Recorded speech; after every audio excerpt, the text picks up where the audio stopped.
Oh, hi. This is me, Annie, with my daily domestic violence diary. Fortunately, I'd like to say that the days since Bill and I came to an agreement, there hasn't been any violence, which proves to me that Bill can turn it on and turn it off. He doesn't have to do this because of some mental illness. It's the mental illness that makes him able to do it without remorse, but really he doesn't have an impulse control issue. He controls it. He dispenses terror as needed to get his needs met. And that is classic narcissism at its worst. Never seen anything quite as bad as this in anyone. Childhood and nurturing and rearing and DNA and everything aside, there really is no excuse for what he's done to me. So he's really broke, and I think that is the root of the problem from the beginning. He was used to being able to exploit homeless, drug-addicted, mentally ill transsexuals he brought in from the gutter, because that's his sexual kink.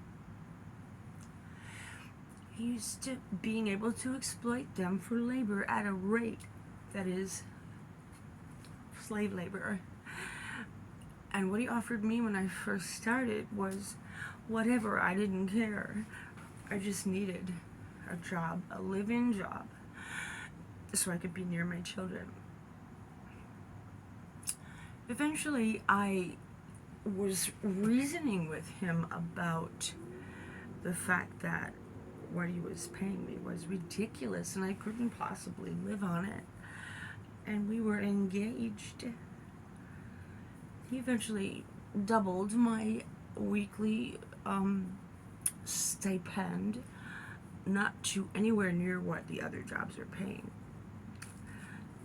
And I worked 300% more than what was asked of me according to the job description. I did the job of 3 people, but I was engaged and I did it for a man I was going to marry. And it was all a ruse. It was all a fraudulent marriage proposal in order to extort virtually free labor from me. So now he has his former business partner in the Beverly Hills real estate investment business has severed ties with Bill because of Bill's mismanagement of the 3 properties he was supposed to be managing. I myself had to file 2 health department complaints about the infestation of rats and other critters that were unhealthy. That was not appreciated, but I think I worked on it with him for 2 years and he wasn't doing anything. I had to do that, which caused a great deal of resentment from Bill. I was making him look bad, but he was bad. He was living in squalor. I had to bring him from squalor to civilization. His family did not appreciate me either because I am a Shiksa, not a Jewish. Jesus. So now we're living in a very expensive downtown LA apartment. I couldn't believe that he agreed to rent this place with no amenities at all for the amount that he said he could pay. After a year, he was running out of options, and he tightened up the abuse and became so abusive so as to try very hard to force me to just make my own decision to leave, to escape. But what he didn't realize is that it's not that easy for a woman like me with my disability and my baggage, my record and all, to just get another job. Besides, I was so attached to him. I'd been taking care of him as his future wife, as his betrothed for 3 or 4 years. I don't just give up on people. I know he needs me. He needs a lot of help. He's had strokes and his brain just doesn't work right. Doesn't have a lot of hand-eye coordination, drives like shit. So I didn't plan on leaving, and he got worse and worse until we came to this point where he has charges against me, and he's been feeding them bad information about my mental health, convincing them that I have to go get a court psych eval before I can even proceed with this. And he's scaring me with false propaganda that he pulls up from the internet, trying to terrorize me, trying to tell me that I'm going to be remanded to residential state hospital facility and they're going to give me electroshock treatment.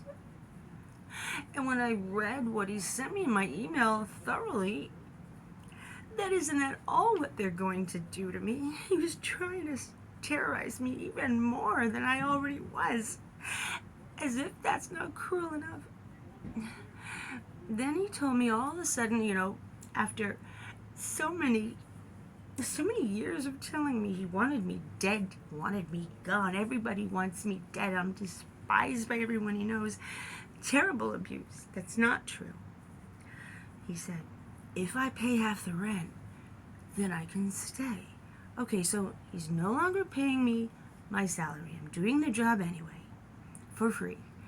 Now, on top of that, he wants to take my whole Social Security check.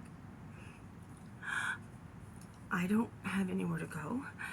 I don't have any options. So I reluctantly agreed to do just that, because I don't think I'm going to fare well at that court downtown. And I'm so scared because I don't know anything. The judge just said I had to go to that special court. I don't know who my attorney is. He hasn't contacted me. I don't know when my court date is. Nobody's told me. I called all over the place, called everywhere to try to find who my attorney was, and nobody knows. They gave me false leads. So I'm just not gonna go anywhere. I'm gonna stay right here, pay rent, pack my stuff, and prepare to leave Bill. I have to. He's so cruel. He's so selfish. He's so narcissistic. He's irredeemable at this point. I have no choice. I have to become a fugitive, I think. I'm not sure yet, but it looks pretty bad. They don't have any respect for the law in the California courts. The judges, the public defenders, they all violate the law. The second they open their mouth, they're all liars. And I'm disgusted. I'm just disgusted. I'm very disappointed that my children do not support me, that they believed Bill when he contacted them and told them all this shit. Very disappointed that my son will not step up to this stranger and question what he's saying to him. He just sits back and loves to find fault with his mom. I'm so disappointed in them, both. I have nobody to support me in this world but myself, my dignity, and my integrity, and I intend to take those two on a road trip and go down to find my children. That's all for tonight. It's Saturday night, July 16th. I'm still here with Bill, and he's being the sweetest pumpkin pie because he's getting my rent on the 1st of August. Isn't that special? A little too late, isn't it? It's a little too late for kindness. Good night.